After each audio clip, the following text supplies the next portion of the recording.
February 19th, 1944, 02:40 a.m., Chakulia Airfield, British India. The air is not air. It is a thick, wet blanket soaked in kerosene and mud. It smells of ozone, hot metal, and the sweet, decaying vegetation of the jungle that presses in on all sides of the 800-foot runway.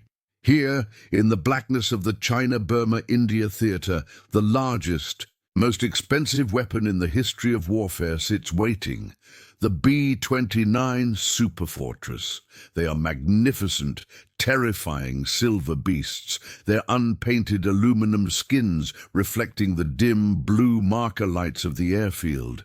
They look like creatures from another world, and in a way they are. They are the future, and they are failing.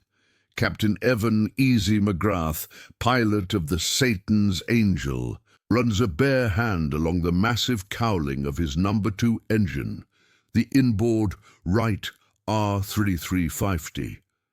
The metal is still hot, radiating a dull warmth that belies the hellfire locked inside it. Even hours after its last test run, it ticks and groans. His crew chief, a grizzled master sergeant named Gunny O'Toole, stands on a scaffold, his face a mask of grease and exhaustion, shouting down at him over the din of a nearby generator. "She's tight, Captain. I ran the pressures myself. All 18 cylinders are holding." McGrath doesn't look up. He points a finger at a dark, glistening stain on the concrete pad below the engine. "Tight, Gunny. She's bleeding like a stuck pig before we've even started." O'Toole spits a stream of tobacco juice into the mud. "They all weep, sir. Every last one of them. It's the cost of admission. You push 2,200 horses that hard, they're gonna sweat. That's not sweat, Gunny. That's lubricant. And it's the same lubricant that's supposed to be keeping this thing from tearing itself apart at 30,000 feet. McGrath's voice is tense, brittle. He knows, as every man on this base knows, that their target tomorrow is not the local Japanese depot. Their target is Yawata, Japan, an 18-hour round trip, a mission that requires them to fly over the Himalayas, the hump, just to get to their forward staging base in China, before they even begin the real mission. They will be flying higher, faster, and longer than any aircraft in history. And they will be doing it in a machine that has a terrifying habit of bursting into flames for no discernible reason. In the shadows, near a line of 55-gallon drums, a man pushes a straw broom. He is invisible. His name is Sam Willis. He isn't crew. He isn't maintenance, not officially. He's classified as base auxiliary personnel. He sweeps the metal shavings from the machine shop. He mops the grease from the hangar floors. He is, for all intents and purposes, the janitor. He stops sweeping, leaning on his broom, and watches the exchange between the officer and the sergeant. He sees the dark pool of oil. He sees the anxiety on the captain's face. He watches O'Toole grab a heavy lever-action grease gun to service a landing gear joint. He watches the sergeant put his entire body weight onto the handle, his muscles bulging, straining to force the thick black grease into the Zerk fitting. The grease is like tar in the humid night air. Sam looks at the strained expression on O'Toole's face, then at the massive engine, then at the barrel of Army-spec lubricant ANG-3A. He knows, with a certainty that settles deep in his gut, what the problem is. It's not the engines, it's not the pilots, it's the grease.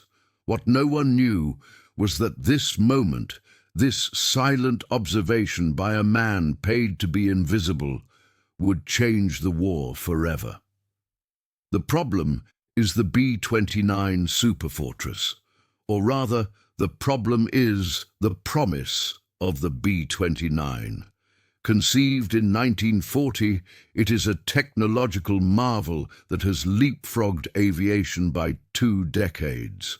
It is the world's first pressurized bomber, a $3 billion gamble, more expensive than the Manhattan Project, designed to fly above 30,000 feet, faster than the enemy's fighters, over vast oceanic distances. It is the weapon that General Hap Arnold, Chief of the Army Air Forces, has personally guaranteed will bring Japan to its knees without a bloody ground invasion. And here, in the brutal testing ground of the CBI theater, it is a catastrophic failure. The villain of the story is an engine, the Wright R3350 Duplex Cyclone. A radial engine with 18 cylinders, it is a masterpiece of power and a nightmare of complexity. To save weight, its crankcase is cast from magnesium, a metal that burns with the intensity of a thermite grenade. The engines are pushed to their absolute limits, first by the humidity and 110-degree ground temperatures of India, then by the extreme cold of the stratosphere. The primary issue is heat. The engines run so hot they literally coke the oil, burning it into a hard carbon sludge that clogs lines and grinds pistons to a halt. The rear bank of cylinders, starved of airflow, routinely overheats, causing valve stems to warp and fail. The crews have a grim nickname for their own plane, the Flying Zippo. The statistics are not just bad, they are apocalyptic. In the first few months of 1944, for every one superfortress lost to enemy action over Japan, 5 are lost to operational failures. Engine fires on takeoff, runaway props, landing gear collapsing, and most insidiously, a catastrophic lack of range. The planes are advertised with a 500-mile range, but in the real world, fighting overheating engines by running rich fuel mixtures and opening cowl flaps for cooling, which increases drag, they are barely getting to 800. Missions to Japan are one-way trips. Pilots are forced to abort, dumping tens of thousands of gallons of precious, hard-won fuel into the jungle just because a temperature gauge flickers into the red. The War Department is in a panic. The entire Pacific strategy hinges on this plane. Squadrons of high-level engineers from Boeing and Wright are flown to Chakulia. They work around the clock, implementing field modifications. They add new baffles to direct airflow. They try new fuel additives. They rewrote oil lines. Nothing works. The lubricants, specified by engineers in Ohio, are designed for the cold, stable climate of Europe. They cannot handle the violent 150-degree temperature swing of a CBI mission. The grease freezes in the supercharger lines, starving them of lubrication at the exact moment they are needed most during the high-altitude climb. It boils off the cylinder heads, leaving them metal on metal. The project is on the verge of being declared the most expensive boondoggle in military history. The great hope of the air war is being defeated by basic physics. Experts agreed. It could not be done. Sam Willis is 48 years old. He is a man with no college degree, no engineering background, and no rank to speak of. His official paperwork lists his former profession as rigging supervisor. This is a polite term. Sam was a wildcatter in the oil fields of northern Montana. For 20 years, his job was to keep stubborn, Iron Age drilling pumps running through winters that would freeze a man's breath solid. He spent his life in a world where survival depended on understanding one thing: viscosity. He knew how fluids behaved under pressure. He knew what 40 degrees felt like, not as a number on a chart, but as a physical enemy that turns standard issue machine grease into a useless amber-colored brick. He watches the educated engineers from right. He listens to them talk about thermal dynamics and optimal fuel-air ratios. They are smart men, but they are missing the obvious. They are trying to change the engine. Sam knows you have to change what feeds the engine. He watches the mechanics. He sees them using blowtorches to heat the standard issue ANG3A grease just to get it to flow into their grease guns. He sees them curse as the same grease liquefies and drips from the wheel hubs onto the scorching tarmac. The army demands one lubricant, one solution for all theaters. Sam knows this is madness. What works for a tank in liberated France is suicide for a bomber flying over the Himalayas. His idea is not just crazy, it's a violation of military protocol. He has been collecting the dregs. In a hidden corner behind the machine shop, he has a small collection of cans. The standard molasses-like ANG3A, a tin of thinner, lighter hydraulic fluid from a wrecked P-38, Mil H5606, and, most prized of all, a small container of captured Japanese lubricant from a downed Zeke fighter, which seems to be synthetic and remarkably stable at high temperatures. He begins to experiment like an alchemist over a salvaged hot plate. He starts mixing, cooking, and cooling. He's searching for a blend that will stay thick enough for the jungle heat, but remain fluid enough for the 60-degree cold of the stratosphere. He finally approaches Sergeant O'Toole, holding a small sample of his concoction in a jam jar. It's a deep, reddish-brown color. "Sarge," Sam says, his voice quiet, "I've been watching that grease you use. It's too heavy. It's not flowing." O'Toole, running on 3 hours of sleep and caffeine, doesn't even look at him. "Willie, I swear to God, if you're about to tell me about your broom again." "No, Sarge. The grease. In Montana, when the pumps were seizing in the winter, we used to cut the axle grease. We'd mix it with a little bit of light oil to keep it moving." O'Toole finally stops, his eyes narrowing. "Cut it? With what? You want to put some moonshine in a R3350. That is Army spec lubricant, old man. It comes from a lab. You, on the other hand, sweep floors. Get out of my face, and if I ever catch you near my lubricant stores again, I'll have you in the stockade for sabotage." Sam nods, his face impassive. "Yes, Sergeant." He walks away, the rejection stinging but not surprising. He knows he's right. The engineers can have their slide rules. He has his hands. And that night, long after the generators have been shut down and the base is quiet, Sam Willis retrieve a hidden 1-gallon can of his Montana Red mix. He is going to act alone.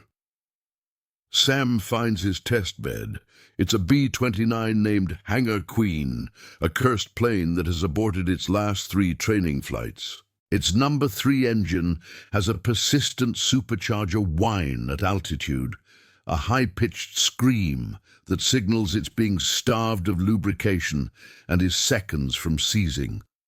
The plane is scheduled for a test flight tomorrow, flown by a green, nervous second lieutenant named Frank Geller, a pilot so new he's still terrified of his own crew chief. Sam sees his opening. Geller isn't a seasoned veteran. He's a kid who just wants his plane to work. Sam finds an unlikely ally in a corporal named Beans Rossi, a parts clerk who owes Sam for covering for him during a drunken episode. "Beans, I need 30 minutes alone with the Queen tonight, and I need you to misplace the maintenance log for the number 3 engine."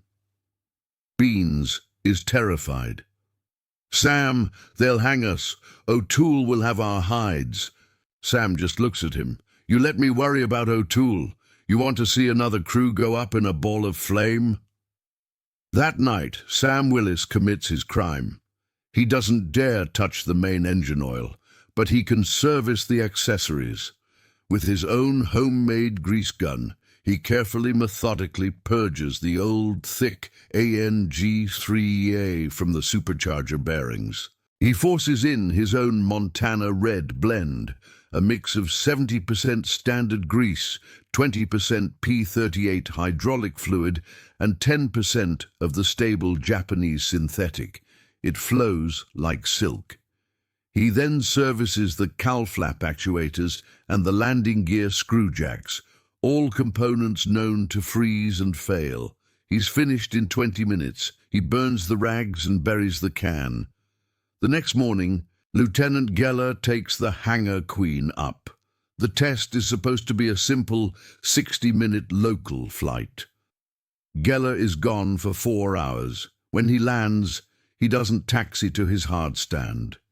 He pulls the B-29 right up to the maintenance hangar, a major breach of protocol, and cuts the engines. He climbs down the ladder, his face pale. O'Toole is already marching toward him, his face purple with rage. "Lieutenant, what in the sweet hell do you think you're—" Geller walks right past him, his eyes scanning the flight line. He spots Sam, who is trying to blend in with a cleaning bucket. Geller points, his hand shaking. "You! Janitor! Willis, get over here!" Sam freezes. This is it, the stockade.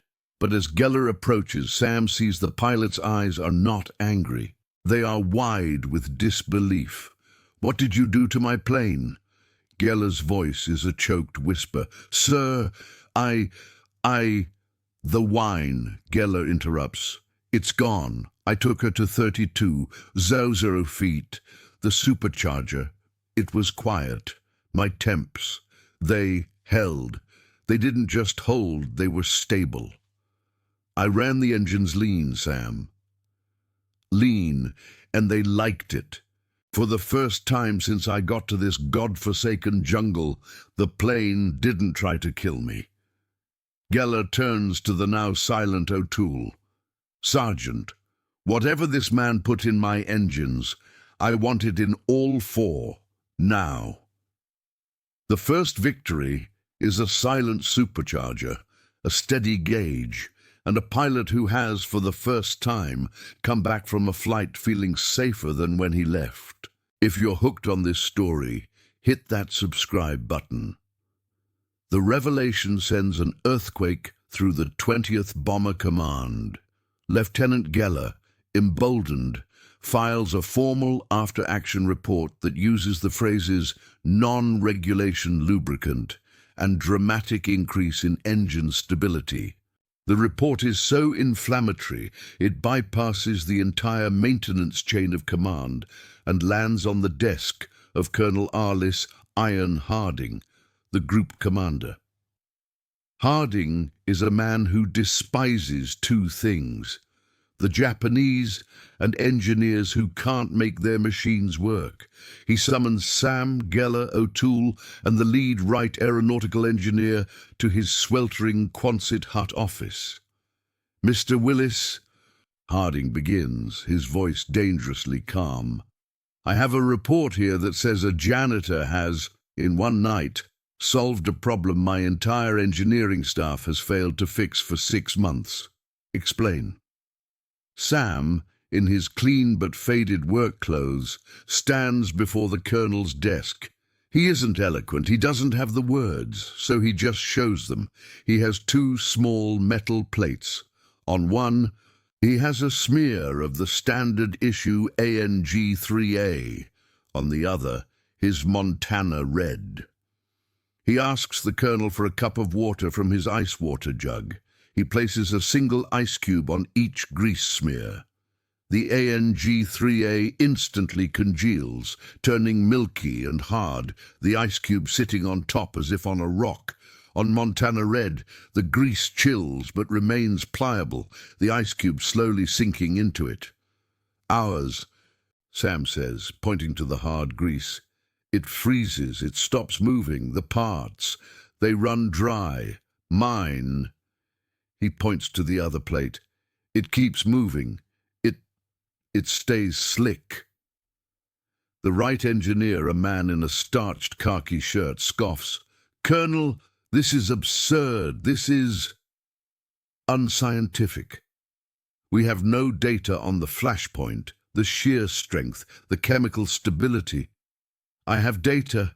Lieutenant Geller cuts in. He slaps his flight log on the desk. Here's my data. My cylinder head temperatures were 10 degrees cooler across the board. My oil pressure held steady at 30, rose 0 feet instead of dropping off. And here, he stabs a finger at the last column, is my fuel flow. I burned 9% less fuel than my flight plan called for. That's my data. Colonel Harding stares at the log. 9%. He does the math in his head. 9% on a 3,000-mile mission. That's 270 miles. He looks at Sam, then at the engineer. You, he says to the engineer, have given me nothing but excuses. This man, he points to Sam, has given me results. Harding leans back. Here's what we're going to do. We're running a full-scale test. O'Toole, you will personally service 2 B-29s. Satan's Angel gets the book spec grease. Geller's Hangar Queen gets Montana Red. Both planes will fly the exact same 12-hour profile, full combat load. They will climb to 30 EUR feet and cruise until their fuel hits the halfway mark, then return. And the right engineer, you're flying in Satan's Angel. The test is definitive. Satan's Angel aborts after 5 hours, its number 2 engine threatening to overheat, the supercharger screaming. Hangar Queen completes the entire 12-hour flight. When it lands, the data is pulled. The results are stunning. Geller's plane not only ran cooler, but its fuel efficiency was staggering. The smoother running, friction-reduced engines required less power to maintain cruise speed. The engineers, recalculating every metric, come to a conclusion that seems impossible. The new, stable lubrication profile extends the B-29's effective combat radius by over 400 miles. It's the difference between failure and victory. Sam Willis, the janitor, hadn't just fixed a whine. He had saved the B-29. The legacy of Montana Red, officially designated Field Expedient Lubricant CBI-44, is not written in history books. It is written in the flight logs of the 20th Air Force. Colonel Harding, bypassing the entire War Department procurement chain, orders the base motor pool to begin mass-producing Sam's concoction. Within 2 months, the operational readiness rate of the B-29s at Chakulia jumps from a dismal 35% to over 80%. The plague of engine fires and in-flight failures that had haunted the command simply stops. The 400-mile range extension is not just a number, it is a strategic revolution.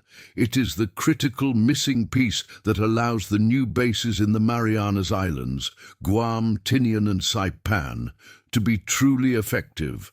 With Sam's grease running in their engines, the B-29s can now carry their full 5-ton bomb loads to Tokyo, Yawata and Nagoya and return. The devastating firebombing raids of 1945, the campaign that systematically dismantles Japan's industrial capacity and ultimately forces its surrender, is made possible. That capability is built on the foundation of thousands of tiny, perfectly lubricated bearings, spinning smoothly at 30,000 feet, all because one man knew what cold felt like. Sam Willis is quietly given a battlefield commission to warrant officer and put in charge of all expedient maintenance for the entire bomber wing. He is no longer the janitor. The crews, who know exactly who he is, call him the Professor. When the war ends, he is offered a high-paying civilian job with Boeing's engineering division. He politely declines. He goes home to Montana. He opens a small two-bay garage, Willis & Sons Engine Repair, where he spends the next 30 years fixing tractors and pickup trucks for his neighbors. In 1968, a young university historian writing a definitive history of the R3350 engine tracks him down. He finds Sam in his garage, his hands stained with the same dark grease he'd cooked up in the jungle. "Mr. Willis," the historian says, "I'm here to talk about the B-29. The engineers I've spoken to say the program was saved by a breakthrough in lubrication. They called it CBI-44. They told me you were the one who invented it." Sam stops turning his wrench and wipes his hands on a rag. He looks at the historian, then points to a dusty, framed piece of paper hanging over his workbench. It's not a medal. It's not a commendation from a general. It's a simple V-mail letter dated 1945. "Dear Mr. Willis, you don't know me. I was a flight engineer on the Tokyo Rose. We took heavy flak over the target and lost our number 1 and number 4 engines. We were 800 miles from Tinian and sinking. The book said our 2 remaining engines couldn't get us home. But they held, sir, for 3 solid hours. Those 2 R3350s ran perfect. Our oil pressure never wavered. We made it to the runway with 5 minutes of fuel left. I have a son I'd never met. I'm home with him now. Thank you. T. Sergeant M. Romano." Sam turns back to the historian. "Them engineers," he says, picking up his wrench. "They can call it whatever they want. I just made it so the boys could come home. The greatest machines are not always moved by genius. Sometimes they are moved by simple, profound understanding, by the courage to trust what you know in your hands, and by the anonymous grit of those who see the one small thing that everyone else has overlooked. What other forgotten stories of courage should we tell? Comment below.